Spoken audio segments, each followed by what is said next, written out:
The bathroom mirror reflected a woman Leah Brennan barely recognized anymore. 28 years old, 7 months pregnant, and she was counting pain relievers like a criminal counting stolen bills. 3 pills left in the bottle.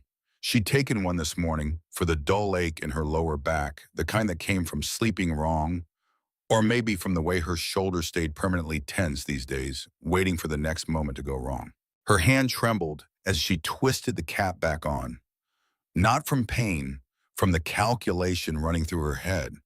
If Garrett noticed the bottle was lighter than yesterday, if he'd somehow memorized the exact number of pills, like he memorized everything else she touched, used, moved, breathed near, then the pills would become evidence of something. Waste. Deception. Another small failure in the long list of ways she couldn't do anything right. She slipped the bottle back into the medicine cabinet exactly where it had been.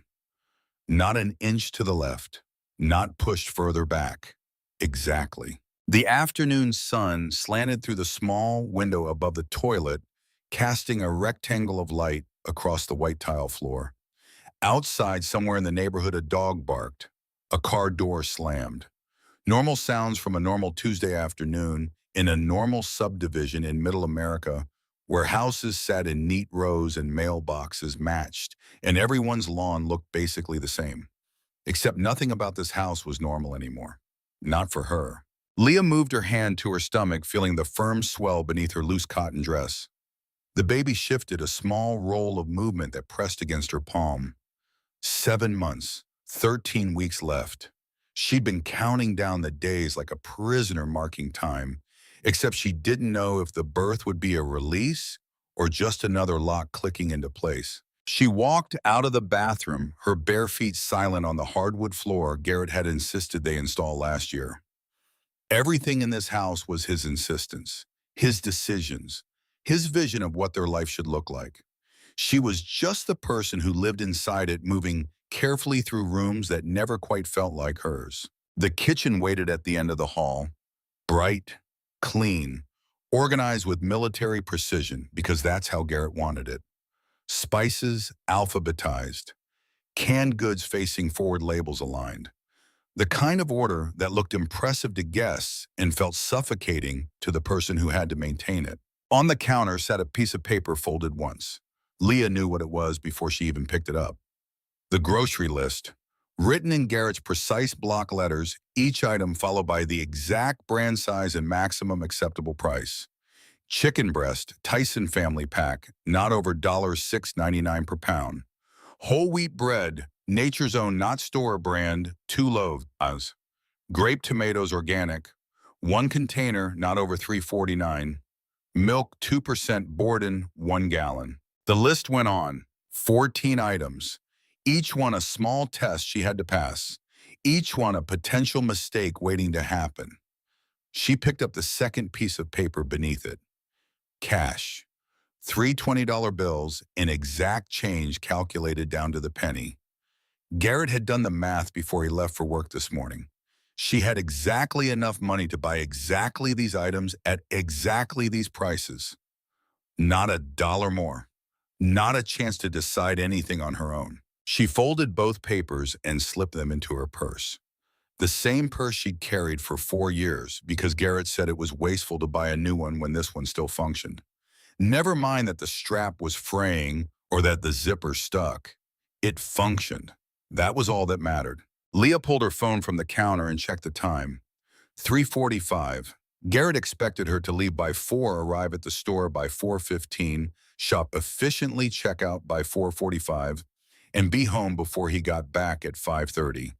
The schedule was carved in stone.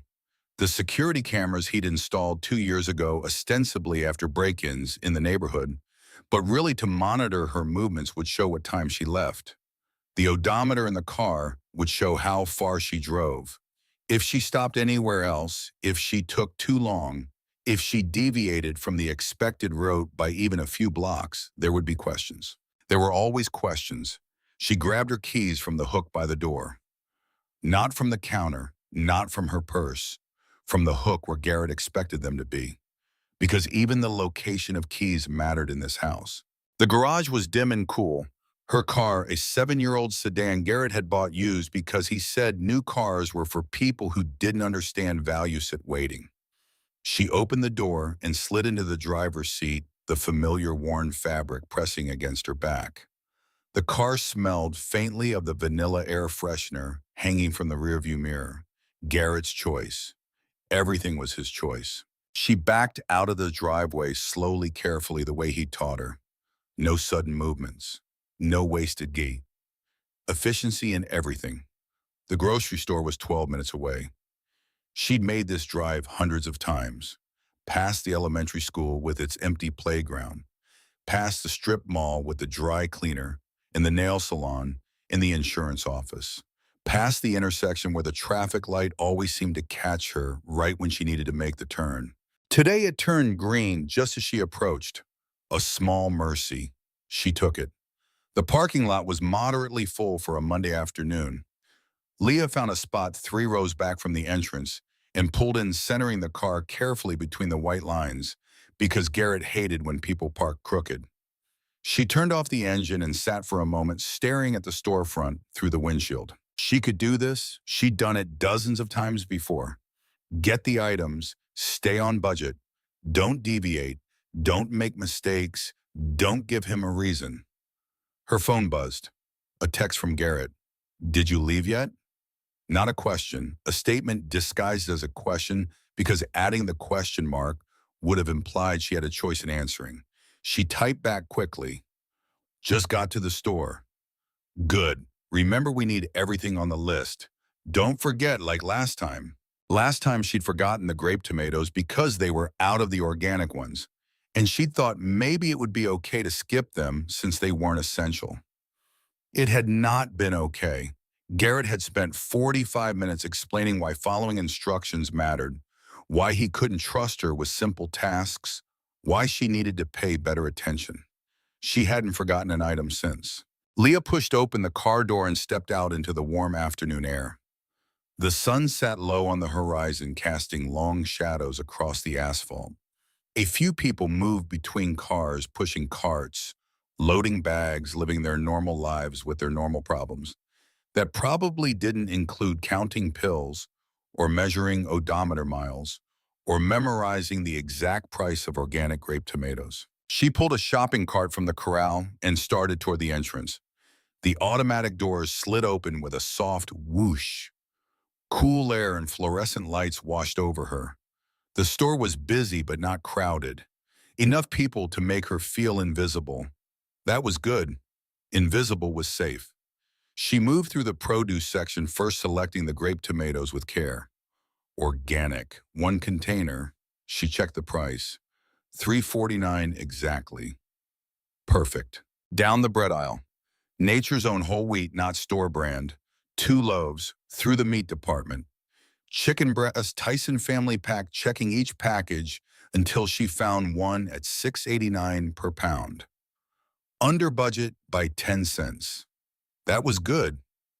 Maybe that would matter tonight. She worked through the list methodically, each item a small victory. No mistakes so far, no forgotten items, no wrong brands or sizes or prices outside the acceptable range. The dairy section was at the back of the store. She walked down the long aisle past the yogurt and the cheese and the coffee creamer until she reached the milk. 2% Borden, 1 gallon. She pulled open the glass door and selected a jug from the back, checking the expiration date, even though Garrett would check it again when she got home. 13 items collected, 1 left. A can of black beans for the chili Garrett wanted to make on Wednesday. She turned her cart toward the canned goods aisle, and that's when it happened. The front wheel of the cart caught on something, maybe a crack in the floor or a piece of debris, and jerked hard to the left. The plastic grocery bag she'd placed on top of the other items, the one holding the bread because she didn't want it crushed, slid sideways. She grabbed for it. Missed. The bag tumbled off the cart and hit the floor. Not hard, not dramatically, just a soft thud of bread loaves in plastic hitting linoleum. But inside the bag was also the container of grape tomatoes. Organic, $3.49. The only container at that price she'd been able to find. The plastic lid popped off when it hit. Tomatoes rolled across the floor in different directions, small red spheres scattering like marbles. Leah's stomach dropped. No. She crouched down quickly, pregnant belly, making it awkward, and started grabbing tomatoes. Some had split, some had rolled under the shelf, some had disappeared into the gap between the floor and the refrigerated section. A store employee walked past, saw her on the floor, and kept walking. Not his problem. Leah gathered what she could, putting them back in the container, even though half were damaged, and the container was no longer full, and Garrett would notice. He always noticed. She stood up slowly, her back protesting, and looked at the destroyed tomatoes. Then she looked at the money in her purse. If she bought another container, she'd be over budget. If she didn't buy tomatoes at all, she'd be missing an item from the list.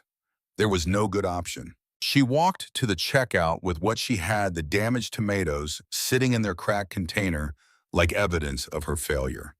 The cashier scanned everything without comment. The total came to $61.37. She paid with the 320s and the exact change Garrett had given her. 8 cents over budget because she'd had to buy the damaged tomatoes at full price. 8 cents that might as well have been 800. She pushed her cart out to the parking lot as the sun dropped lower. 4:47, still on schedule. Maybe if she was home on time, maybe if everything else was perfect, maybe the 8 cents wouldn't matter, maybe. She loaded the bags into her trunk, being careful not to jostle the bread or crush the tomatoes further. The parking lot was busier now, people getting off work and stopping for groceries on their way home. A woman with two small children wrestled a cart toward her minivan. An elderly man moved slowly toward the entrance with a cane. Normal people doing normal things in normal ways that didn't involve calculating pennies and fearing the drive home. Leah closed the trunk and started pushing her cart toward the return corral. That's when she heard the voice. "I told you to check the list twice, Maya, twice." She froze. The voice was male, angry, loud enough to carry across the parking lot, but controlled enough that it didn't quite count as shouting. The tone was familiar. Too familiar. She turned and saw them near a faded blue sedan 3 spaces away. A woman younger than Leah, maybe 25, pregnant like her, but further along, maybe 8 months. And a man early 30s pacing back and forth in front of her like a lawyer interrogating a witness. You can't even handle groceries without screwing it up. The woman stood very still, one hand resting protectively on her belly, the other holding a torn plastic bag. Cans had fallen out, rolling across the asphalt near her feet. Her shoulders were hunched, her eyes fixed on the ground. Leah knew that posture. She'd stood exactly like that more times than she could count. The man kept pacing, kept talking, his voice rising slightly. "I gave you one job, one simple job, and you can't even do that right." A couple walking past slowed down, glanced over, then sped up and kept walking. Not our business, not our problem. Leah wanted to walk away too, wanted to return her cart and get in her car and drive home and pretend she hadn't seen anything. That would be safer, smarter, better. But she couldn't move. Because that woman standing there absorbing those words, shrinking into herself, while people walked past and pretended not to notice, that was her 6 months ago. That was her a year ago. That was her this morning counting pills in the bathroom mirror. The man stepped closer to the woman, too close, invading her space in a way that made Leah's chest tighten. "Get in the car," he snapped. The woman bent down slowly, carefully trying to gather the fallen cans. Her movements were cautious, practiced. The movements of someone who knew that anything could make it worse. And that's when the sound cut through everything else. A deep rumble, low and steady, not a car engine, something bigger. A motorcycle rolled into the parking lot, black and chrome, catching the late afternoon sun. It moved slowly, deliberately, the rider taking his time as he navigated between parked cars. He pulled into a space 2 rows over and killed the engine. The silence that followed was louder than the engine had been. The rider sat for a moment, still wearing his helmet, just watching. Then he swung his leg over and stood a man in his early 50s, weathered and solid in the way men get when they've worked with their hands for decades. He pulled off his helmet, revealing gray hair cut short and a beard that matched. His leather jacket was worn but clean, his boots scuffed from use. He wasn't looking at the woman and the man by the blue sedan. Not directly, but Leah could tell he'd noticed. The way he moved, the way he oriented himself, the casual way he started walking toward the store entrance that just happened to take him past where they stood. The man by the sedan noticed too. His rant faltered. His eyes flicked toward the biker, irritation crossing his face. "What are you staring at?" The biker stopped walking, turned, looked at him with eyes that were calm but direct. "Just wondering why a man's yelling at a pregnant woman in a parking lot." "Mind your business." "Seems like you made it everybody's business when you started shouting." Leah stood frozen in her cart, forgotten watching this unfold. Other people had stopped now too. Not many, just a few, but enough that the space suddenly felt less empty. The man stepped slightly in front of the pregnant woman, blocking her from view. "We're fine, we don't need your help." The biker looked past him directly at the woman. "Ma'am, are you okay?" She didn't answer, didn't look up, just stood there with her hand on her belly and her eyes on the ground. The biker's jaw tightened slightly. He looked back at the man. "She's pregnant. Back off." "This is none of your concern." "It is now." They stood there for a long moment, two men facing each other across a parking lot, while a pregnant woman stood silent between them, and strangers watched from a careful distance. The tension hung in the air like humidity before a storm. Then the man's shoulders shifted, not backing down exactly, but recalculating. He glanced around at the people watching at the biker who wasn't moving at the situation that had suddenly become public in a way he clearly hadn't intended. "Whatever," he muttered. He turned to the woman and held out his hand. "Give me the keys." She reached into her purse with shaking hands and pulled out a set of keys. He snatched them from her without another word and walked around to the driver's side. The biker stayed where he was, watching, making sure.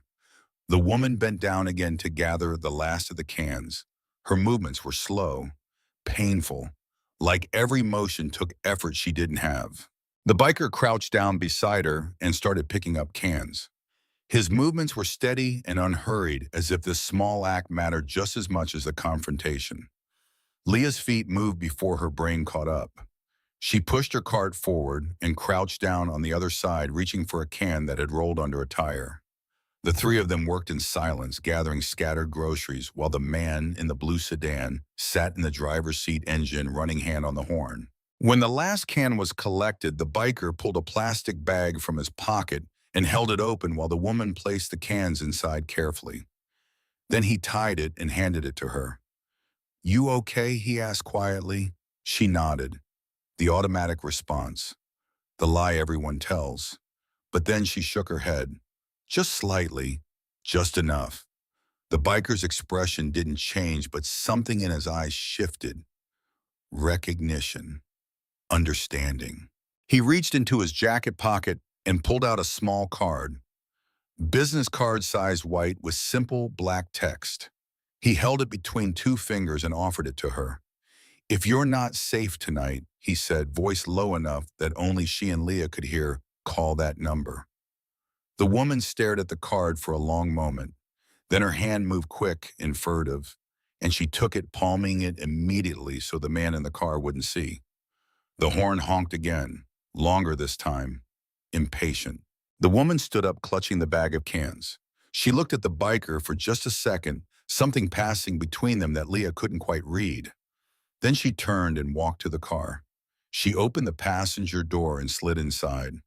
The door closed. The car reversed out of the space too fast, tires squealing slightly on the asphalt. Then it was gone, disappearing down the row of parked cars toward the exit.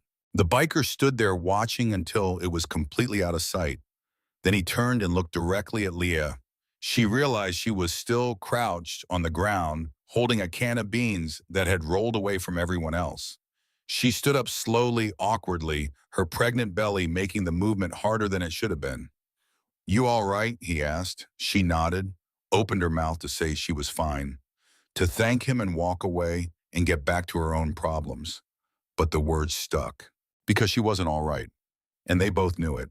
The biker studied her for a moment, not invasive, not demanding, just seeing, the way someone sees another person when they're actually looking. Then he reached into his pocket again and pulled out another card, identical to the one he'd given the other woman. He held it out to her without a word. Leah stared at it. At this small piece of paper being offered by a stranger in a grocery store parking lot on a random Monday afternoon. A stranger who'd just done what no one else had been willing to do, who'd stepped in when everyone else walked past. Her hand moved on its own, reached out, took the card. It was heavier than it looked. Or maybe that was just her imagination. "You don't have to call," he said quietly. "Just know you can." Then he turned and walked toward the store entrance. No dramatic exit, no looking back. Just a man going about his business like he hadn't just intervened in something most people would have pretended not to see.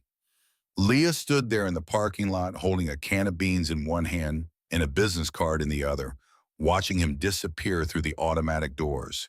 She looked down at the card. Cole Mackenzie, a phone number, nothing else. Simple, unassuming, but suddenly heavier than anything else in her purse. She slipped it into her pocket, quickly glancing around to make sure no one had seen. The parking lot had mostly cleared. The show was over. People went back to their shopping, their loading, their normal Monday afternoon routines. Leah returned her car to the corral, got in her car, and sat behind the wheel with the engine off. Her hands were shaking. Not from fear, from something else. Something she couldn't quite name. The card sat in her pocket like a live wire. She pulled it out and looked at it again. Turned it over. Nothing on the back. Just a name and a number. She should throw it away right now before she got home. Before Garrett saw it or asked about it or found it somehow. That would be smarter, safer. Her fingers moved to crumple it. Stopped. She stared at it for a long moment. Then she folded it once, twice, and slipped it into the bottom of her purse underneath her wallet, underneath the grocery list, in the receipts, in the lip balm, and the other debris that accumulated in purses women carried for years because their husbands said buying a new one was wasteful. She started the car and pulled out of the parking lot. The drive home took 12 minutes, same as always. Past the intersection, past the strip mall, past the elementary school with its empty playground. Garrett's truck was already in the driveway when she pulled up. 5:23. He'd gotten home early. Her stomach clenched. She parked beside his truck and killed the engine. Sat for a moment, gathering herself, preparing for whatever came next. Then she got out, opened the trunk, and started carrying grocery bags into the house. Garrett was in the kitchen when she walked in. Still wearing his work clothes, a button-down shirt and khakis, both immaculate despite a full day at the office. He was the kind of man who never looked rumpled, never looked out of control. Everything about him was precise. "You're late," he said without looking up from his phone. "Traffic," she lied. He glanced at the kitchen clock. 3 minutes. She didn't respond. Just started unpacking bags, setting items on the counter in the order he preferred. Refrigerated goods first, then pantry items, then produce. He watched her work, not helping, just watching. When she pulled out the container of grape tomatoes, his eyes narrowed. "What happened to these, The bag fell. "I'm sorry." He picked up the container, examining the cracked lid and the damaged tomatoes. "You bought them anyway. They didn't have any others at the right price. So you bought damaged goods." "I thought you thought wrong." He set the container down harder than necessary. "How much?" $3.49 for damaged tomatoes. "I'm sorry." He shook his head, that small movement that conveyed disappointment and frustration and the exhausting burden of having to deal with someone who couldn't complete simple tasks. "Check the receipt." She pulled it from her purse with shaking hands. He took it and scanned the numbers. 61.37, he said. "I gave you 61.29. 8 cents. He'd found the 8 cents. "The chicken was..." "I don't care what the chicken was. I gave you exact change." That means you were supposed to come back with exact change. I know, you just what? Decided the budget didn't matter? Decided you could spend however much you wanted? No, This is why I have to check everything, Leah, because you can't be trusted with the simplest things. She stood there, her palm resting against her stomach, feeling the familiar weight of his disappointment settling over her like a blanket. Heavy, suffocating, inescapable. He put the receipt down and walked to the refrigerator, pulling out a beer, twisted the cap off, took a long drink. Put the groceries away, he said. I'll start dinner in 20 minutes. I assume you at least got everything on the list. Yes, we'll see. He walked out of the kitchen, leaving her standing there surrounded by grocery bags and damaged tomatoes and the crushing awareness of her own inadequacy. Leah finished unpacking in silence, put everything away in its designated place, threw away the receipt so she wouldn't have to look at those 8 cents anymore. When she was done, she picked up her purse and walked to the bedroom, closed the door quietly, sat on the edge of the bed. The card was still at the bottom of her purse. She pulled it out and looked at it again. Cole Mackenzie, a phone number. If you're not safe tonight, he'd said. Was she safe tonight? Garrett hadn't hit her, hadn't even raised his voice that much. Just the usual disappointment, the usual reminders that she wasn't good enough, wasn't capable enough, couldn't be trusted with basic tasks. That wasn't unsafe. That was just normal. She started to put the card back in her purse, then stopped. If Garrett went through her purse, which he sometimes did, he'd find it. And then there would be questions. Questions she couldn't answer. She looked around the room. Under the mattress. Too obvious. In a drawer, he checked those. In a book, he'd see it. Then her eyes landed on her shoes in the closet, an old pair of flats she almost never wore because Garrett said they looked cheap. She got up, went to the closet and picked up the left shoe. Turned it over. The insole was coming loose at the heel. She slipped the card underneath the insole, pressing it flat. Then she put the shoe back in the closet in its usual spot, unremarkable and forgotten. She walked back to the bed and sat down again, stared at her hands, at the ring on her left finger that had once meant something and now just felt like a marker, a brand. From the kitchen came the sound of Garrett starting dinner. Pans on the stove, water running, the mechanical sounds of a Monday evening in a house where everything looked normal from the outside. Leah stood up and went to help him, because that's what she did. That's what she'd always done. But somewhere in the closet, hidden in a shoe she never wore, was a card with a name and a number. A connection to a stranger who'd stepped in when no one else would. A tiny crack in the wall she'd built around herself. She didn't call that night, didn't even think about calling. Because men like Garrett didn't hit, didn't leave marks. Just wore you down slowly, day by day, word by word, until you forgot there was ever a version of yourself that didn't flinch at the sound of a car door slamming or count pills like stolen goods or hide business cards and shoes. That was just marriage. That was just life, wasn't it? She helped Garrett make dinner, set the table, ate in silence while he scrolled through his phone, cleaned up afterward, took a shower, got ready for bed. And when she finally lay down in the dark, Garrett already asleep beside her, she stared at the ceiling and thought about a woman in a parking lot gathering scattered cans with shaking hands, and a biker who'd crouched down to help, and a card that said maybe.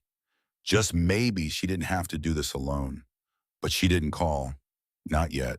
Because hope was dangerous. Hope got you hurt. She'd learned that lesson 6 months ago, late winter, a Tuesday night when Garrett was supposed to be at a work dinner that would run late. She'd been alone in the house, 8 weeks pregnant and terrified in a way she couldn't name. She'd found a number online, in National Domestic Violence Hotline.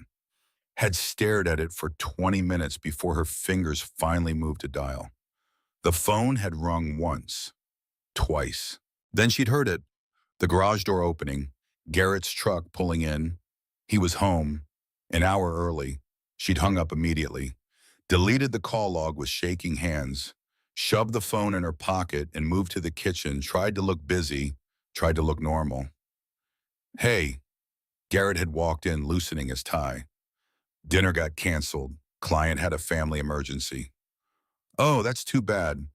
He'd walked past her to get a beer, then stopped, turned. Who were you on the phone with? Her blood had gone cold. What? I could hear you talking to him when I pulled in. My mom, just checking in. Let me see your phone. What? Your phone, let me see it. She'd handed it over with numb fingers, watched him scroll through recent calls. The deleted log hadn't fully erased. There it was, an unfamiliar number, 8 minutes ago. This isn't your mom's number. I misdialed. Wrong number. His eyes had gone flat. That look she'd learned to fear. You're lying. I'm not. Don't. He'd held up one hand. Just don't. That night had been bad. Not physical violence. Garrett never hit. But he'd questioned her for 2 hours. Who was she talking to? Why was she hiding things? What was she planning? On and on until she was crying and he was calm and she was apologizing for something she couldn't even name. And for the next month, he checked her phone every single day, scrolled through every call, every text, every search, questioned everyone she spoke to, made her account for every minute she wasn't in his sight. She hadn't tried to call anyone since, hadn't dared to reach out, because the consequences of trying and failing were worse than not trying at all. Until tonight, until a biker in a parking lot had given her a card and told her she could call.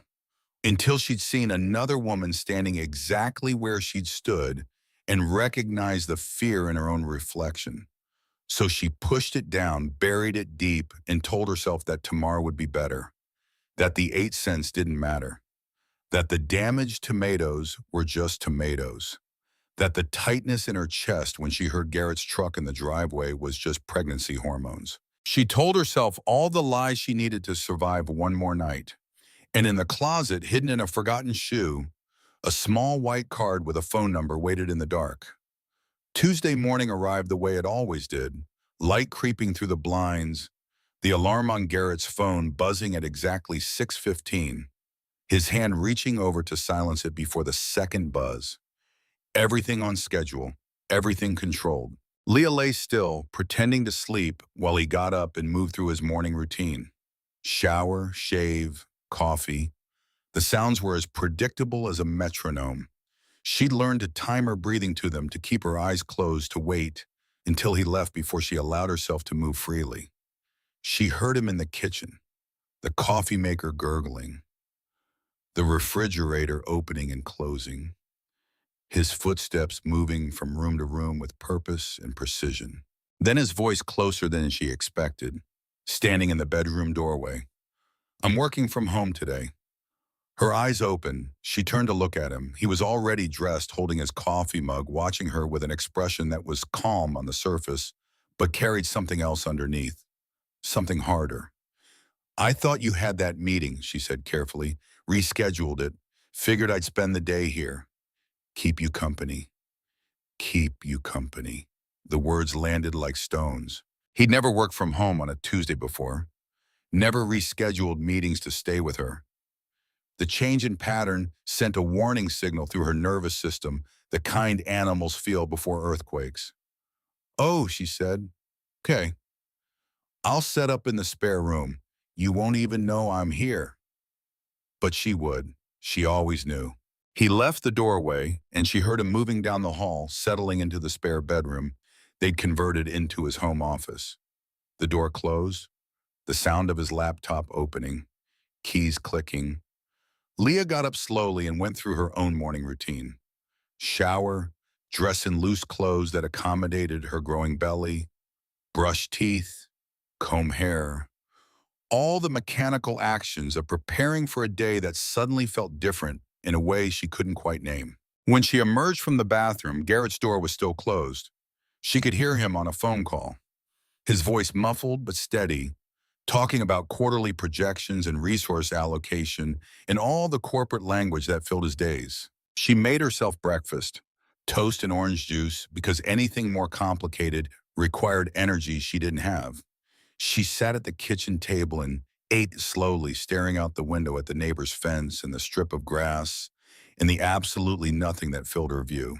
The baby moved inside her, a rolling sensation that had become familiar over the past 2 months. Her hand moved instinctively to where the baby moved inside her, feeling the shape of a foot or an elbow pressing against her palm from the inside. "It's okay," she whispered. "We're okay." But she wasn't sure she believed it. Garrett emerged from his office around 10, walked into the kitchen, got more coffee, looked at her sitting at the table with her empty plate. "What are you doing today?" he asked. "Laundry, maybe some cleaning." "Good, I noticed the bathroom could use attention." "I'll get to it." He stood there for a moment longer, drinking his coffee, watching her in that way he had. Not quite suspicion, not quite surveillance, something in between. "I'll be in my office if you need anything," he said finally. "Okay." He went back down the hall. The door closed again. Leah cleared her plate and started a load of laundry. Then she cleaned the bathroom, scrubbing the toilet and the shower and the sink until they gleamed. She vacuumed the bedroom, dusted the living room, kept herself busy with tasks that had clear beginnings and endings and measurable results. Every 20 minutes or so, Garrett's door would open. He'd come out for water or coffee or to use the bathroom. Each time he'd find her doing something productive. Each time he'd nod with approval and return to his office. She felt his presence in the house like a physical weight. The knowledge that he was there behind that door, aware of her movements, tracking her through the rooms even when he couldn't see her. By noon, she was exhausted, not from the cleaning, from the constant awareness. The perpetual calculation of where she was and what she was doing, and whether it would meet whatever standard he'd set that she could never quite identify. She made lunch, a sandwich for each of them. She knocked on his office door. "Come in." She opened the door. He was at his desk, laptop open, papers spread out in organized stacks. He looked up at her entrance. "I made lunch," she said. "Thanks, just leave it on the desk." She set the plate down carefully, not disturbing his papers, started to leave. "Leah," she stopped, turned back. "How are you feeling?" he asked. The question caught her off guard, not because he never asked, but because of the way he asked it, with something that almost sounded like concern. "Fine," she said. "Tired, but fine. The baby moving a lot today." "Good." He looked back at his laptop. "Make sure you're resting enough. You look worn out." "I will." She left the office and closed the door behind her, stood in the hallway for a moment trying to process the interaction, trying to figure out if it was genuine or calculated or just another form of the same control wearing a different mask. She ate her own sandwich, standing at the kitchen counter, too restless to sit. Then she went to the bedroom and lay down, not because she was tired, but because Garrett had told her to rest, and it was easier to comply than to question. She stared at the ceiling, thought about the card hidden in her shoe, wondered if the woman from the parking lot had called the number, wondered what happened when someone actually did. The afternoon crept by with the speed of cooling tar. Garrett emerged from his office around 3. She heard him in the living room, moving around the sound of drawers opening. She got up and walked out to find him going through the cabinet where they kept bills and papers and the random accumulation of household documents. "What are you looking for?" she asked. "The insurance paperwork. We should review our coverage before the baby comes." "I think it's in the filing cabinet." I checked there. He kept searching, methodical and thorough, pulling out folders and flipping through contents and setting things aside in neat piles. She stood watching, uncertain whether to help or stay out of the way. Then he moved to the bookshelf, started pulling down books, checking behind them, looking through pages as if something might be hidden there. "Garrett, what are you—" "I'm just making sure everything's organized." "Is that a problem?" "No, Then let me work." She went back to the bedroom and closed the door, sat on the edge of the bed with her heart beating faster than it should, because she knew what he was doing. He wasn't looking for insurance paperwork. He was searching for what she didn't know. But the pattern was clear. She heard him moving through the house, opening closets, checking drawers, the sound of his systematic invasion of every space she thought might still be hers. Her eyes went to the closet, to the shoes on the floor, to the pair of flats with a card hidden under the insole. She got up and went to the closet, stood in front of the shoes. Should she move the card, hide it somewhere else, or would moving it draw more attention than leaving it where it was? Garrett's footsteps approached the bedroom door. She stepped away from the closet, quickly moved to the dresser, started reorganizing a drawer, as if that's what she'd been doing all along. He opened the door without knocking. "I need to use your laptop," he said. Her stomach dropped. "What for?" "Work thing. Mine's updating and I need to check something." "Oh, okay, it's on the desk." She hadn't used her laptop in 3 days, not since Saturday when she'd looked up baby names and Garrett had questioned why she was wasting time on websites when they'd already agreed on names months ago. He picked up the laptop and carried it out of the room. She heard him settle in the living room, the sound of it powering on. She waited, counted her breaths, tried to remember everything she'd searched for recently. Baby names, pregnancy symptoms, nothing concerning, nothing that would. The thought hit her like ice water. 6 weeks ago, maybe 7, she'd been having trouble sleeping, lying awake at 2 in the morning while Garrett snored beside her. And she'd pulled out the laptop and searched for something she'd been thinking about for months but never said out loud. Domestic violence hotline. She'd read through the website, taken a quiz that asked questions about controlling behavior and isolation and fear.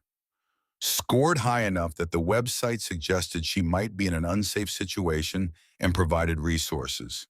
She'd closed the browser immediately, cleared the history, deleted everything she could find. But had she deleted enough, from the living room came a sound, not loud, just a sharp exhale. The kind of sound someone makes when they find exactly what they were looking for. Her blood went cold. Footsteps, coming back toward the bedroom. Fast. The door opened.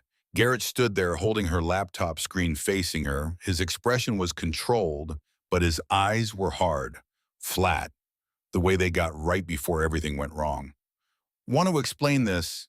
She looked at the screen, at the browser history recovery software he'd apparently installed, at the list of deleted searches displayed in neat chronological order. Domestic violence hotline. Domestic abuse signs. How to leave safely. Emergency shelter near me. All from 6 weeks ago, all supposedly deleted. All right there in black and white. "I can explain," she said, but her voice came out small and unconvincing.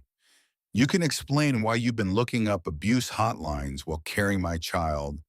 I was just what? Planning to leave to take my kid and disappear." "No, I wasn't planning anything. I was just researching how to destroy our family." "Garrett, please." He slammed the laptop down on the dresser. The sound made her flinch, made the baby inside her jump. "Do you have any idea what this looks like?" His voice was rising now, the control slipping. "Do you have any idea how this makes me feel? Finding out my wife has been secretly looking up ways to leave me. I wasn't. Don't lie to me." He stepped closer. "I work my ass off for this family. I provide everything you need. And this is how you repay me, by treating me like some kind of monster. I don't think you're." "Then why the searches, Leah? Why the hotlines and the shelters and the escape plans?" She couldn't answer, because any answer would be wrong. Admitting she'd been scared would prove his point. Denying it would be a lie. There was no safe ground. "I'm sorry," she whispered. "Sorry." He laughed, but there was no humor in it. "You're sorry for what? For getting caught?" "No, for making you think." "I don't care what you made me think. I care what you did." He grabbed the laptop again. "You know what? I don't think you need this anymore. Clearly you can't be trusted with it." He walked out of the bedroom. She heard him in his office, the sound of a drawer opening, the laptop being locked away. Then he was back standing in the doorway again. I'm going to ask you once, he said, voice cold and measured. Is there anything else you are hiding from me? The card in the shoe, 3 feet from where he stood. No, she said. You're sure? Yes. He studied her for a long moment, then nodded slowly. Good. Because if I find out you've been lying to me, if I find out there's more you're keeping secret, things are going to change around here. Understood. Yes. I'm doing this for us, Leah, for our family. You need to understand that. I do. Do you? He stepped into the room. Closer. Because from where I'm standing, it looks like you're trying to sabotage everything we've built, everything we're working toward. I'm not, I promise. Then prove it. Stop hiding things. Stop lying. Start acting like a wife who actually wants this marriage to work. Her throat tightened. Tears pressed against the backs of her eyes, but she refused to let them fall. Crying would make it worse. Crying would prove she was weak emotional, exactly what he always said. I want it to work, she managed. Then start showing it. He turned and walked out, went back to his office. The door closed with a sharp click. Leah stood in the bedroom shaking, not from cold, from the adrenaline dump that came after confrontation. From the fear that lived in her bones, now so constant, she barely noticed it until moments like this, when it flared bright and hot and impossible to ignore. She sat on the bed, put her head in her hands, tried to breathe. The baby kicked, a sharp jab against her ribs.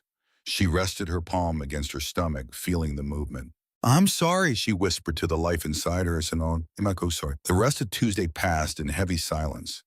Garrett eventually emerged from his office around 6, made dinner without speaking to her. They ate at the table, the clink of silverware on plates, the only sound. After dinner, he went back to his office, stayed there until 10.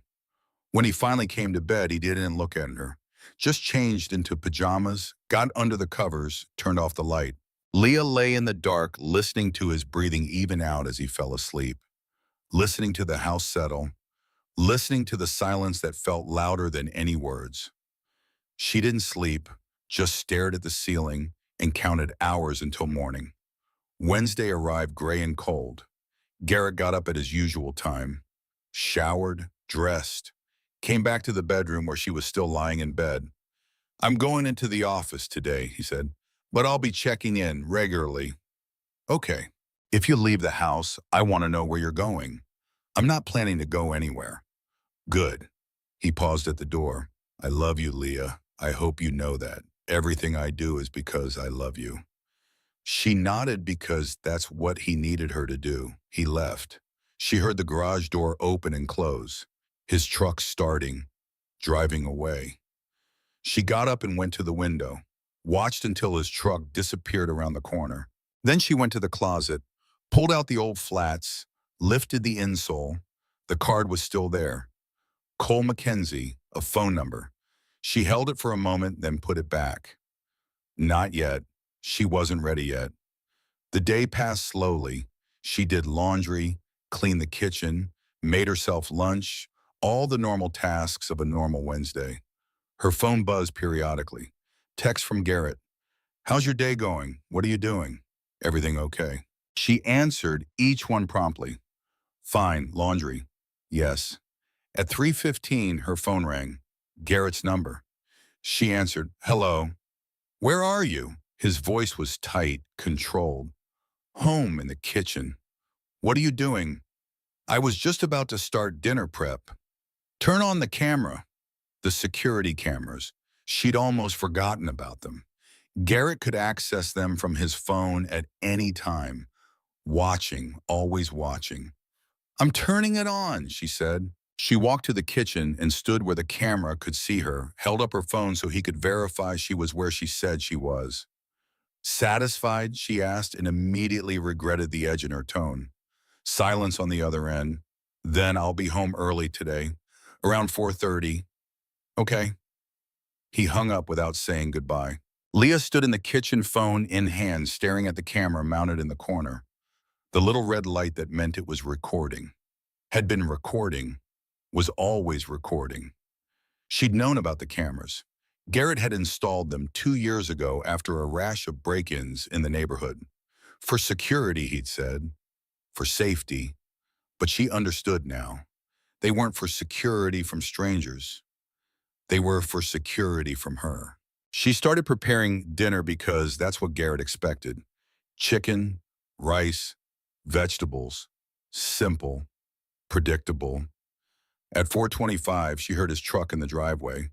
Earlier than he'd said, she kept working at the stove stirring rice, trying to look busy and unbothered. He came through the door carrying his briefcase and his laptop bag. Set them down, walked into the kitchen. "Smells good," he said. "Should be ready in about 20 minutes. "Good." He loosened his tie. "I'm going to change." He walked down the hall. She heard him in the bedroom, drawers opening, closet door sliding, then his voice calling from the bedroom. "Leah, come here." Her stomach clenched. She turned off the stove and walked to the bedroom. He was standing by the closet, holding her old flats, the ones she never wore. "When's the last time you wore these?" he asked. Her heart stopped. "I don't know. A long time." "Why do you still have them if you don't wear them?" I don't know. Haven't gotten rid of them yet." He turned the shoe over in his hand. His fingers found the loose insole. Time slowed. He pulled the insole back. The card sat there, white against the dark interior of the shoe. Obvious, damning. He pulled it out, looked at it, front, back, read the name, the number.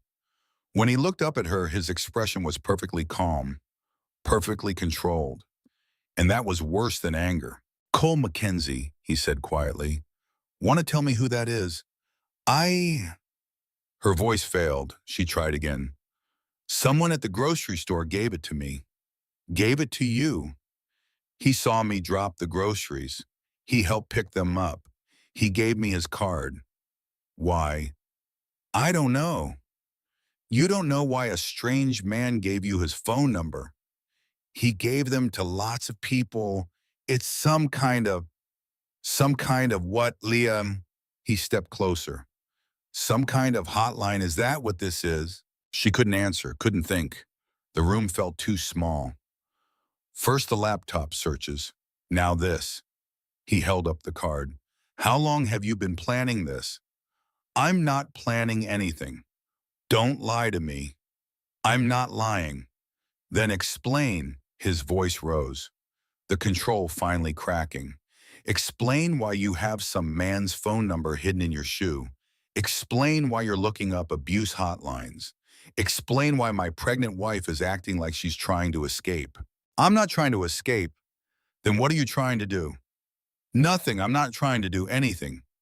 "You're a liar." He said it quietly, almost gently, which made it cut deeper. "You've been lying to me this whole time. Planning, scheming, looking for a way out. That's not true. I provide for you. I take care of you. I've given you everything. And this is how you repay me." He crumpled the card in his fist, threw it across the room. "You think I'm controlling? You think I'm some kind of abuser?" His face was inches from hers now. "I'll show you what real control looks like." He grabbed her arm, not hard enough to bruise, just hard enough to make his point. His fingers dug into the soft flesh above her elbow, and he pulled her toward him. "From now on, you don't leave this house without me. You don't use a phone without me present. You don't talk to anyone, see anyone, do anything without my explicit permission." "Understood." "Garrett, please." "Understood." And yes. He let go, stepped back, adjusted his shirt as if nothing had happened. "I'm doing this because I love you," he said. "Because I need to protect our family. From you if necessary." He walked out of the bedroom, left her standing there with the imprint of his fingers still burning on her arm. She heard him in the kitchen, finishing dinner, setting the table, acting as if the last 10 minutes hadn't happened. Her legs gave out. She sat on the edge of the bed, shaking. The card lay on the floor across the room where he'd thrown it, crumpled but intact. She stared at it until her vision blurred. They ate dinner in silence. Garrett acted normal.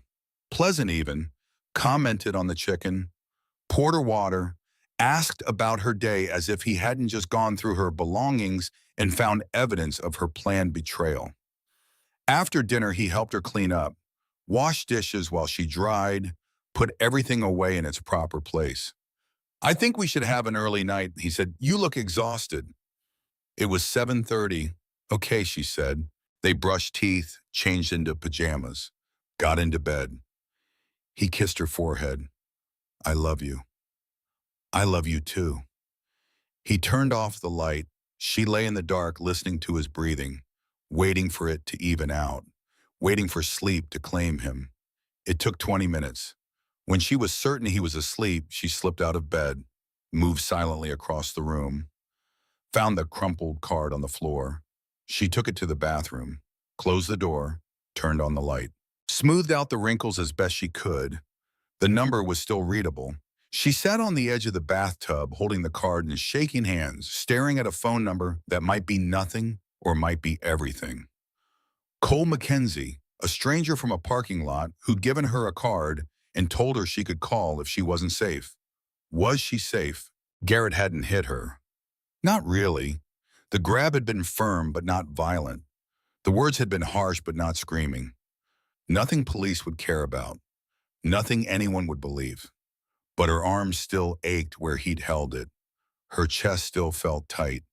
And somewhere deep in her belly, beneath the weight of the baby and the fear and the exhaustion, a small voice was saying, this isn't normal and this isn't okay and you know it. She pulled out her phone, the one Garrett monitored, the one that would show this call in the records he checked every few days. She stared at the number on the card, at her phone, at the choice that felt impossible but necessary. If she called, Garrett would find out. If she didn't call, nothing would change. She dialed. The phone rang once, twice. Yeah, the voice was rough, tired, but alert in a way that suggested he'd been expecting this. She couldn't finish. Her throat closed around the words. Parking lot, blue sedan. No, different. I was the other one, with the cart. Silence, then I remember. You okay? No. The word came out as barely more than a whisper, but saying it out loud made it real in a way nothing else had. Tell me what's happening. I don't know what to do. Are you safe right now? She looked at the bathroom door, at the thin barrier between her and Garrett sleeping 10 feet away. For now. For now isn't safe. His voice was steady, calm. Where are you? Bathroom. He's asleep. How long have you got? I don't know, maybe an hour, maybe less if he wakes up. Okay, listen to me. I need you to stay right where you are. Don't hang up. Don't panic. Just breathe. She tried. Her breath came in short gasps. I'm coming, he said. No, you can't. If he wakes up and sees, I'm not coming inside. I'm coming close. You won't see me. He won't see me, but I'll be there. Do you understand? I don't. Do you trust me? Did she? She didn't even know him. He was a stranger who'd helped her in a parking lot and given her a card, and now she was calling him in the middle of the night while her husband slept in the next room. But something in his voice, something steady and certain, made her answer. Yes. Then trust me now. Stay in that bathroom. Keep your phone on silent. Don't come out unless you have to. I'll be there in 20 minutes. The line went dead. Leah sat on the edge of the tub phone in her hand, wondering what she'd just done, wondering if she'd made everything worse, wondering if Garrett would wake up and find her missing and come looking and discover her hiding in the bathroom with her phone and the crumpled card. She waited. Time moved like honey, thick and slow and suffocating. 15 minutes, 20, 25. She stood and moved to the small window above the toilet, the one that looked out onto the street. She pulled back the curtain just an inch. The street was dark, empty. Nothing moved. Then as she watched, she saw them. 3 motorcycles rolling slowly down the street. No headlights, no engine roar, just the low rumble of machines moving through darkness. They pulled to a stop across the street, 2 houses down. Not directly in front of her house, but close enough, visible enough. The engines cut off, three men in leather jackets dismounted, stood in a loose formation, not looking at her house, not making a show, just present, there, undeniably there. Leah's breath caught. One of the men looked up, toward her window. She couldn't see his face in the dark, but she knew it was Cole. Something about the way he stood, the way he oriented himself toward her house while appearing to look elsewhere. He raised one hand slightly, a small gesture, barely visible. She understood. I'm here. You're not alone. She let the curtain fall back, sat down on the edge of the tub again, put her head in her hands. For the first time in longer than she could remember, she cried. Not quiet tears, real sobs that shook her shoulders and made her chest heave. All the fear and exhaustion and pain she'd been holding for months pouring out in the darkness of a bathroom while three strangers stood guard outside and her husband slept unaware in the next room. She cried until there was nothing left, until the tears stopped and the shaking subsided and all that remained was a strange calm. The calm that comes after a storm, after a breaking. She wiped her face, stood up, looked at herself in the mirror. Her eyes were red, her face blotchy, but something in her expression had changed. She looked tired, worn, but not broken. Not anymore. She opened the bathroom door quietly, slipped back into bed. Garrett hadn't moved. She lay in the dark listening to his breathing, listening to the distant rumble of motorcycles keeping watch, listening to the sound of her own heartbeat finally slowing to something like normal. She didn't sleep, but she wasn't afraid, because outside three men she didn't know were making sure she made it through the night. And tomorrow somehow she would figure out the next step. Tomorrow she would start finding a way out. Thursday morning light came pale and hesitant through the bedroom window. Leah had been awake for hours watching shadows shift across the ceiling, listening to Garrett's steady breathing beside her. The motorcycles had left around 3 in the morning, their quiet departure marked by the absence of the low rumble that had become oddly comforting in the dark. Garrett's alarm went off at 6:15. He silenced it, got up, moved through his morning routine with the same mechanical precision as always. But when he came back to the bedroom, already dressed for work, he stood in the doorway longer than usual, watching her. You look terrible, he said, not cruel, almost concerned. Did you sleep? Not much. The baby keeping you up? Something like that. He walked to the bed and sat on the edge, put his hand on her shoulder. The touch felt heavy, possessive. I'm sorry about yesterday, he said. I shouldn't have grabbed you like that. I was just scared of losing you, losing our family. She didn't respond, didn't know what to say that wouldn't make things worse. I love you, Leah. You know that, right? I know. I'm going to do better. We're going to do better, together. He kissed her forehead and stood up, grabbed his briefcase, headed for the door. I have a full day today, meetings until 6, but I'll call to check in. Okay? If you need anything, you call me immediately. I will. He left. She heard the garage door, his truck starting, driving away. She waited 10 minutes. Then she got up and went to the window, looked out at the street. The motorcycles were gone, but her phone sat on the nightstand where she'd left it after the call. She picked it up. There was a text from a number she didn't recognize. Ruth Callahan. Cole gave me your number. I help women in situations like yours. Can you meet today? Leah stared at the message. Her hands started shaking. A second text came through. There's a clinic on Riverside, prenatal appointments. Garrett won't question it. 10 a.m. if you can make it. She typed back with trembling fingers. How do I explain leaving? Tell him you have an appointment. Show him this. A screenshot appeared. An appointment confirmation from Riverside Women's Health. Dated today, 10 o'clock, Dr. Sarah Mitchell. It looked official, professional, exactly the kind of thing Garrett would demand to see. Leah sat on the edge of the bed, phone in hand, staring at an opportunity that felt both like a lifeline and a trap. If Garrett found out it wasn't real, if he checked somehow and discovered she'd lied. But if she didn't go, nothing would change.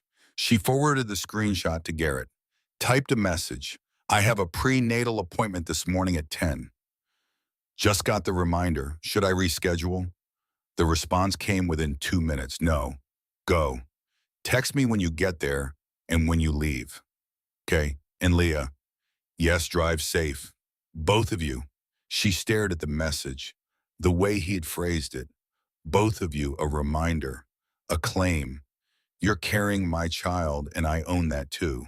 She got dressed, ate toast she couldn't taste, brushed her teeth, grabbed her purse. The clinic was 20 minutes away. She'd never been there before, didn't know if it was even real or if this was all some elaborate setup she didn't understand. But she got in the car and drove anyway. The building was small and unremarkable. Brick facade, tinted windows, a sign that read Riverside Women's Health in simple letters. Cars in the parking lot, people going in and out. It looked legitimate. She parked and sat for a moment, gathering courage she didn't have. Then she texted Garrett. Here. She walked inside. The waiting room was quiet, soft music playing, magazines on tables, a receptionist behind a glass window. Can I help you? I have an appointment. Leah Brennan. The receptionist checked her computer. Yes, Dr. Mitchell, have a seat. Someone will be with you shortly. Leah sat in a chair by the window. Other women were scattered around the room, some pregnant like her, some not. All of them looking tired in ways that had nothing to do with physical exhaustion. 5 minutes later, a door opened and a woman emerged, mid-40s, dark hair pulled back, professional clothing. She scanned the room and her eyes landed on Leah. Leah Brennan. Leah stood, followed the woman down a hallway to a small office. The nameplate on the door read Ruth Callahan, Patient Advocate. Ruth closed the door and gestured to a chair. Please sit. Leah sat. Ruth settled behind the desk and he pulled out a folder. I'm not a doctor, Ruth said, but I work with this clinic to help women who need more than medical care. Cole called me last night, told me about your situation. I don't know what my situation is. That's okay. We'll figure it out together. Ruth opened the folder. First, I need to ask you some questions. They might be uncomfortable, but I need honest answers. Can you do that? Leah nodded. Has your husband ever hit you? He grabbed my arm yesterday. Before that? No, not really. Not really means he's pushed me a few times, not hard, just when he's frustrated. Ruth wrote something down. Does he control your money? Yes. Your phone. He checks it. Where you go. I have to tell him everywhere. Who you talk to? I don't really talk to anyone anymore. Ruth looked up from her notes. Her eyes were kind but direct. Leah, I'm going to say something and I need you to hear it. What you're describing is domestic abuse. Maybe not the kind that leaves bruises, but the kind that leaves scars you can't see. He doesn't have to hit you to hurt you. Control is abuse. Isolation is abuse. Making you afraid to make decisions or move freely or exist without permission is abuse. Leah felt something crack inside her chest. Not breaking, more like ice beginning to thaw. I need to examine you, Ruth said. Not me personally, we have a doctor here. Dr. Mitchell, she's real. This appointment is real. Garrett can call and verify if he wants. But while she's examining you, she's going to document anything that might be evidence.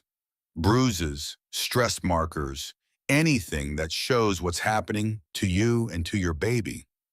What's wrong with my baby? I don't know. That's why we need to check. Dr. Mitchell was gentle, efficient.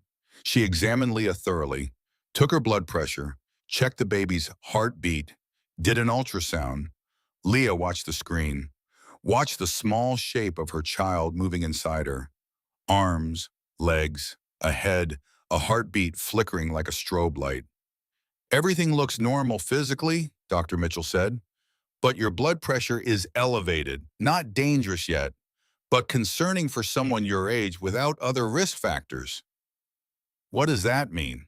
It means you're under significant stress, and stress affects the baby. Look here. She pointed to something on the screen. The heart rate variability. It's lower than I'd like to see. The baby's stressed too. Leah stared at the screen, at her child, at the physical evidence that her fear had become someone else's fear. Can you fix it? She asked. Not medically. The stress isn't coming from a physical problem. It's environmental. You mean Garrett? Dr. Mitchell didn't answer directly, just printed out images from the ultrasound, made notes in a chart, handed everything to Ruth. This is yours, Ruth said, giving Leah a copy. Medical documentation that the stress you're experiencing is affecting your pregnancy.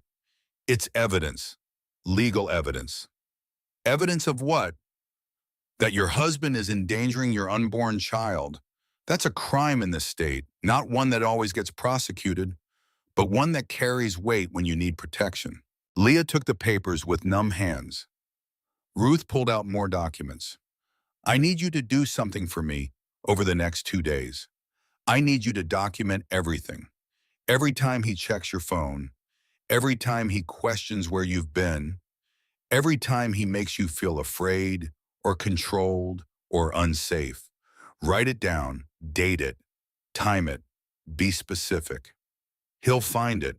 Not if you're careful. Use your phone. Take photos and email them to an address I'll give you. Record conversations if you can do it safely.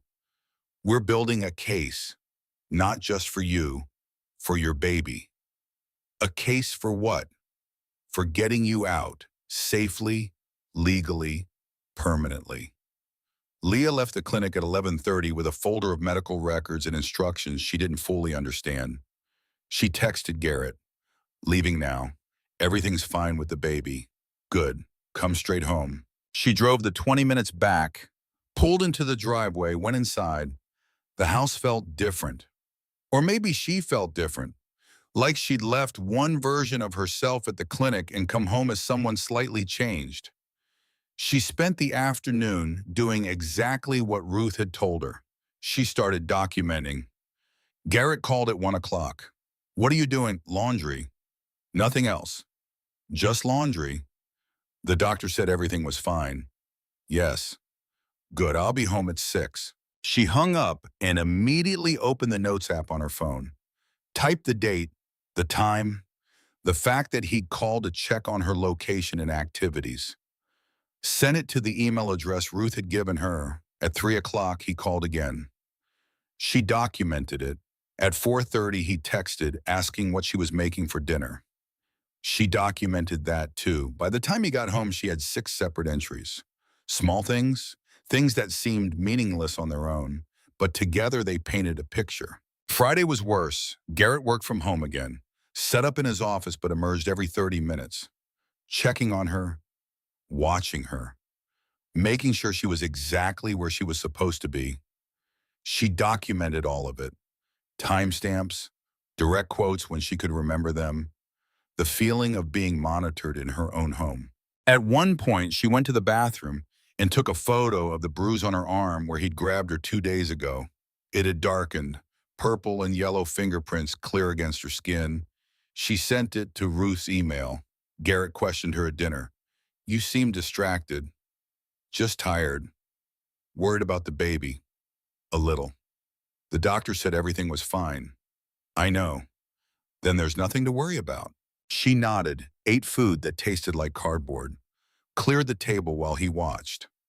That night she lay in bed and recorded him in her Notes app. The way he controlled the thermostat, even though she was always cold. The way he chose what they watched on television. The way he decided when they went to bed. Small tyrannies that added up to something larger. By Saturday morning, she had 42 separate documented incidents. Photos, timestamps, direct quotes. A chronicle of control so complete it had become invisible until she started writing it down. Ruth had been right. Seeing it in black and white made it undeniable. Saturday morning, Garrett got up at 7, earlier than usual. Leah was already awake, had been for hours. Something felt different about today, something in the air, a charge, an anticipation. Garrett went through his morning routine, but when he came back to the bedroom, he started looking for something. "Where are my keys?" he asked. "I don't know. They're not on the hook. Maybe you left them in your truck." "I didn't leave them in my truck. I always put them on the hook." He started searching. Kitchen drawers, counter, table. His movements getting sharper, more agitated. "Did you move them?" "No." "Then where are they, Leah?" "I don't know. I didn't touch them." He strode into the bedroom, started pulling open drawers, checking nightstands, looking under the bed. "What's going on with you?" he demanded. "Nothing. Don't lie to me. Something's different. You've been different all week." She stood by the dresser, her hand moving instinctively to where the baby moved inside her. The baby was moving, rolling and pushing against her palm like it could sense the tension in the room. "I haven't been different." "Yes, you have. Ever since that appointment, ever since I found that card, you've been distant, secretive. I've been tired. You've been planning something." He stepped closer. "What have you been planning?" Her heart pounded, but something in her had shifted over the past 48 hours. All those documented moments, all those medical records showing her baby's stress, all those emails to Ruth building a case she hadn't fully understood until now. She wasn't the same woman who'd hidden a card in her shoe and been afraid to call it. "I'm not planning anything," she said, but her voice was steady, calm, different from the apologetic tone he was used to. He heard it too. His eyes narrowed. "Where are my keys, Leah?" "I don't know." "You're lying." "I'm not." He grabbed her arm, the same spot he'd grabbed before. His fingers dug into the bruise and pain shot through her shoulder. "Tell me what's going on." She looked at him, really looked at him. At the man she'd married 4 years ago, who'd seemed charming and protective and strong. At what he'd become, at what he'd always been underneath, and she'd been too naive or too hopeful or too scared to see. "I'm leaving you." The words came out quiet, matter of fact, final. He stared at her like she'd spoken a foreign language. "What? I'm leaving you, Garrett. This is over." He laughed, short, sharp, disbelieving. "No, you're not." "Yes, I am." "You're not going anywhere. You're carrying my child. You're my wife. You don't get to just decide to leave." "I already decided." His grip tightened. "You think you can just walk out. Where are you going to go? You don't have money. You don't have family here. You don't have anything without me." "I have enough." "Enough what?" "Enough evidence that what you've been doing is abuse. Enough documentation to get a restraining order. Enough medical records showing you're endangering our child." His face changed, confusion flickering to understanding to something harder, colder. "You've been documenting me. Every phone call, every check-in, every time you've made me feel like a prisoner in my own life. I was protecting you. You were controlling me. There's a difference. You don't know what you're talking about.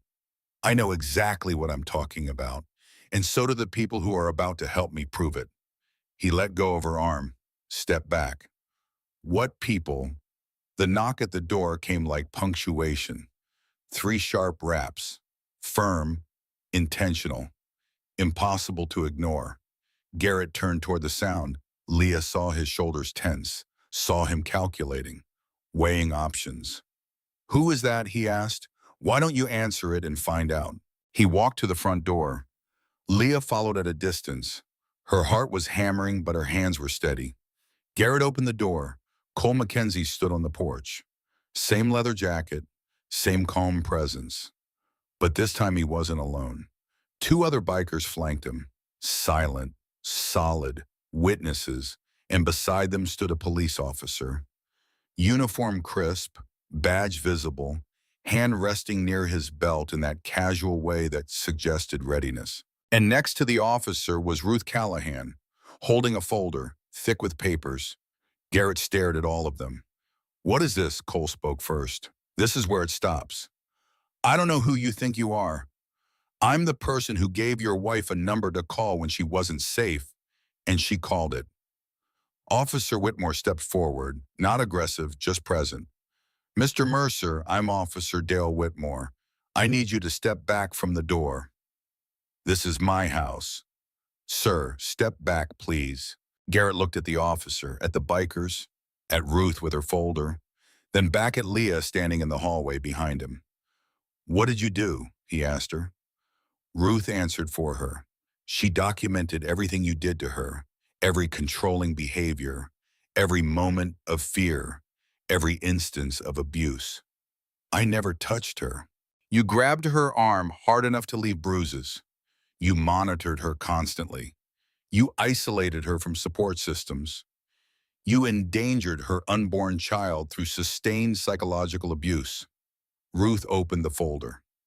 I have 52 pages here that say otherwise. That's not medical records from Riverside Women's Health showing elevated blood pressure and fetal stress markers directly correlated to environmental stress. Timestamps of phone calls and text messages showing a pattern of surveillance and control, photographs of bruising, audio recordings of threatening language, and sworn statements from 3 witnesses who saw you verbally abuse your wife in a public parking lot 4 days ago. Garrett's face went pale. He looked at Leah again. You recorded me. I documented you. There's a difference. Officer Whitmore pulled out papers from his belt. Mr. Mercer, I have a restraining order here signed by Judge Patterson this morning. You are to have no contact with Leah Brennan. You are to vacate this residence immediately. You are to stay at least 500 feet away from her at all times. Violation of this order will result in immediate arrest.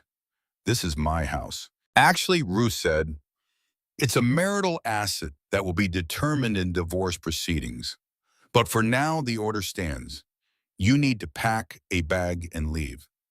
Garrett stood in the doorway. The control he'd maintained for so long was crumbling. Leah could see it in his face.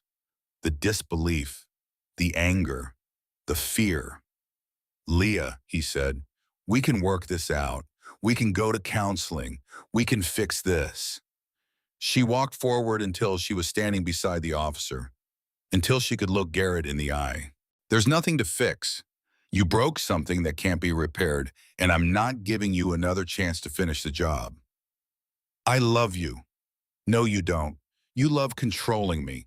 Those aren't the same thing. Officer Whitmore gestured toward the bedroom. Pack a bag, Mr. Mercer. You have 10 minutes. Garrett looked like he wanted to argue, to fight, to reassert the dominance that had defined their relationship for years. But he was outnumbered, outmaneuvered, caught. He walked to the bedroom. Leah heard drawers opening, clothes being thrown into a bag, the sounds of a man who'd lost. Cole stayed on the porch, not coming inside, not taking over, just making sure it happened, making sure Garrett actually left. Ruth stood beside Leah. You okay? I don't know. That's fair. Garrett emerged 5 minutes later with a duffel bag. He walked past all of them without making eye contact, got in his truck. The engine started. Officer Whitmore handed Leah a card. If he contacts you, if he violates the order in any way, you call me immediately. Understood? Yes. The truck backed out of the driveway, disappeared down the street. The silence that followed was enormous. Leah stood in the doorway of her house. Their house. Her house now. Looking at the people who just changed her life. What happens now? She asked. Ruth smiled. Now you rebuild. They helped her pack essentials. Not everything, just what she'd need for the next few weeks. Clothes, toiletries, important documents, the medical records, everything that proved her case. Cole and his 2 friends loaded bags into Ruth's car. They worked efficiently, spoke little, just did what needed doing. When everything was packed, Ruth turned to Leah. There's a house, safe, secure. Other women who have been where you are. You'll stay there until we figure out next steps. How long? As long as you need. They drove through the city, 20 minutes to a neighborhood Leah didn't recognize. Ruth pulled up to a modest house. Nothing special, nothing that would draw attention. Home for now, Ruth said. Inside were three other women, different ages, different stories, but the same haunted look in their eyes that Leah saw in her mirror. They welcomed her without questions, showed her to a small room with a bed and a window. Simple, clean, safe. Leah set her bag down and sat on the edge of the bed, put her hands on her belly, felt the baby move. We made it, she whispered.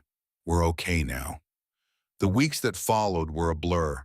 Legal proceedings, paperwork, meetings with lawyers and social workers and advocates, building a case not just for protection, but for permanent separation. Garrett tried to contact her twice. Both times, Officer Whitmore intervened. Both times, Garrett was warned that a third violation would mean jail time. He didn't try a third time. 3 weeks after she left, Leah went into labor, early, not dangerously so, but enough that the baby arrived at 36 weeks instead of 40. Ruth drove her to the hospital, stayed with her through labor, held her hand when the pain got bad, breathed with her through contractions. Cole came too, waited in the hallway, didn't intrude, just stayed close in case she needed anything. At 2 in the morning on a Tuesday in late September, Leah gave birth to a daughter, 6 pounds, 3 ounces, healthy, strong, crying with lungs that worked perfectly. The nurse placed the baby in her arms, and Leah looked down at this tiny person she'd carried through hell. This child who'd felt her fear and her stress and her determination to survive. Hope, she said. Her name is Hope. Ruth smiled. Perfect. 6 months later, Leah stood in the parking lot of a grocery store, not the same one where Cole had first intervened, but similar, suburban, busy, anonymous. She was pushing a cart with Hope strapped into the baby seat, 6 months old, healthy, happy, making small babbling sounds and grabbing at everything in reach. Leah was getting milk when she heard it, a voice raised in anger, sharp, cutting, familiar in all the worst ways. She turned and saw them, a young woman, maybe 22, pregnant, maybe 5 months, and a man, early 30s, pacing back and forth, gesturing, voice loud enough to carry, but controlled enough that most people were pretending not to notice. I told you to get the right brand. How hard is that? The woman stood with her shoulders hunched, eyes down, hand on her belly. Leah felt something tighten in her chest. Recognition. Memory. The ghost of who she used to be. People walked past, glanced over, kept moving. Not our problem, not our business. Leah looked down at Hope, at her daughter who existed because someone had decided to make it their business. She took a breath, squared her shoulders, started walking toward them. The man saw her coming. His rant faltered. Can I help you? I'm wondering if everything's okay here. We're fine, thanks. Leah looked past him to the woman. Ma'am, are you okay? The woman didn't answer, didn't look up. Leah reached into her purse and pulled out a card, not the same one Cole had given her. A different one. From the organization Ruth ran. The one Leah now volunteered with 3 days a week. She held it out to the woman. If you're not safe tonight, call this number. The man stepped between them. We don't need your help. I'm not offering you help. I'm offering her a choice. She kept her hand extended, the card visible, undeniable. The woman's hand moved, quick, furtive. She took the card and palmed it immediately. Leah met her eyes for just a second, saw fear, saw recognition, saw the smallest flicker of something that might become hope. The number works, Leah said quietly. I called it once. It saved my life. Then she turned and walked back to her cart, picked up the milk she'd been shopping for, continued with her errands like nothing had happened. But everything had happened. She checked out, loaded her groceries, strapped Hope into her car seat. As she pulled out of the parking lot, she glanced in the rearview mirror. The woman was still standing there. The man had walked away to get the car. The woman was looking at the card. Leah hoped she'd call, hoped someone would answer, hoped the cycle would break one more time. She drove home to the small apartment she rented now. One bedroom, modest, but hers, paid for with money she earned working part-time at Ruth's organization and part-time doing remote data entry. It wasn't much, but it was safe, and safe was everything. She carried Hope inside, fed her, changed her, put her down for a nap in the crib beside Leah's bed. Then she sat at her small kitchen table with a cup of tea and looked out the window at a life she was building piece by piece. It wasn't the life she'd imagined when she got married at 24. Wasn't the white picket fence and the perfect family and the happily ever after. It was better because it was real and it was hers and nobody could take it from her. Her phone buzzed. A text from Cole. Heard you're doing good work at the center. She smiled and typed back, learning from the best. His response was immediate. No, you're becoming the best. She set the phone down and looked at the framed photo on her counter. Her and Hope, taken last week at the park. Both of them smiling. Both of them free. On the back of the photo, she'd written a date. The day she'd called Cole from her bathroom while Garrett slept and 3 motorcycles came to stand guard in the darkness. The day everything changed. The day she chose survival. The day she started becoming the person she was always meant to be. And 6 months later, in a grocery store parking lot, she'd become the person who showed up for someone else, who refused to look away, who offered a card and a number and a chance the way it had been offered to her. The cycle had broken, and now she was part of making sure it stayed broken for others. Hope stirred in her crib, a small sound, not crying, just acknowledging the world. Leah got up and looked down at her daughter. This child who would grow up knowing her mother was strong, knowing safety was possible, knowing that leaving was always an option and staying was always a choice. We're okay, she whispered. We're more than okay. And for the first time in years, she believed it completely. Outside the window, the afternoon sun slanted across the parking lot of her apartment complex. Cars came and went. People lived their lives. The world kept turning. But in this small apartment, in this moment, Leah Brennan stood with her daughter and felt something she hadn't felt in longer than she could remember. Peace. Not the absence of problems, not the end of challenges. Just the quiet certainty that whatever came next, she would face it on her own terms. She was no longer the woman who counted pills in secret or hid cards in shoes or apologized for groceries that cost 8 cents too much. She was the woman who documented her abuse and built a case and walked away with her head up and her child in her arms. She was the woman who now stood in parking lots and offered cards to strangers and refused to let anyone suffer alone.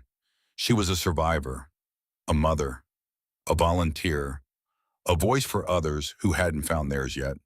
And that woman standing in a small apartment with her sleeping daughter and her hard-won freedom was enough. More than enough. She was everything she needed to be.